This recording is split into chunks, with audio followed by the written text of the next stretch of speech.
Brilliance Audio. The Homecoming by Anna Enquist. Translated by Eileen J. Stevens. Performed by Claire Corbett. He'll expect an empty table when he comes home, she thought. He'll be lugging chests and sacks into the house, filled with journals, sketches and maps. They'll need to lie flat on a clean table, waxed and polished until it gleams like a mirror. A table that invites you to put folders on it and stack books and papers in perfect order. Not a rubbish dump. The table takes up almost all the space in the room facing the garden. Well, not all the space. There's enough room, but there's no avoiding it. It's more like the room was built around the table, a tabernacle for a wooden altar. The whole room needs to be cleaned, maybe even whitewashed. Elizabeth slowly skirted past the table to the bay window and looked at the garden through the diamond-shaped panes. The imperfections in the glass made it seem as if the flowers were hovering above the lawn.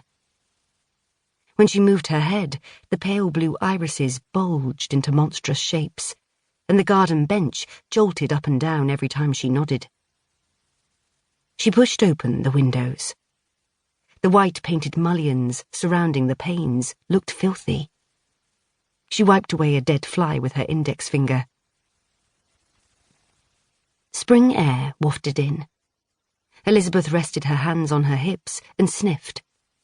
Hawthorn, violets, and some sickly sweet fumes from the gin distillery on the corner.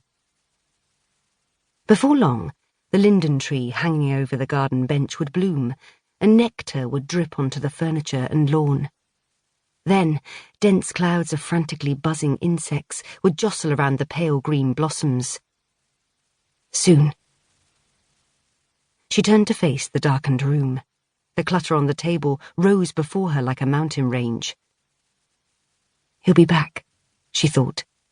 In a month. This summer. Maybe not until autumn. But he's coming. Somewhere in the world, in that stuffy wooden hulk he proudly calls his ship, he's on his way. He's made his discoveries, charted the coasts, and described the foreign peoples, and the retreat has begun. Such a voyage can't last much more than 3 years. High time, then, to start clearing the table. It will be like excavating a disposal site, where someone has been tossing their junk for years. I could think of it as a challenge, an archaeological pursuit. A cool breeze blew against her back. The room's heavy door began to sway, and then slammed into the latch. With arms like scythes, mow everything onto the floor, sweep aside the dregs of the solitary years, away with the children's drawings, bills, forgotten mending, the unread books and yellowed newspapers. Pile it all in the garden, and, when there's no wind, set it alight. She'd use a staff to poke any escaping papers back into the fire. The boys would lend a hand, with bellows and broomsticks, and everything would transform into thick clouds of smoke and drift away over the rooftops toward the river. But first, each item had to be looked at. You could only throw an object away once you knew what it was. Every scrap of paper would have to pass through her hands. She tightened the straps of her apron and stepped up to the table. Extend your hand to pick up a letter, and then pull it back quickly. Walk around the table and examine and evaluate the objects from all sides. Devise a system of organization. A basket for everything that can go, a folder for business correspondence to save, one pile for the children's drawings, for personal letters, one stack of books to keep on hand, and another to put away for a rainy day. Make enough space on the wide planked floor to keep the mounds well apart.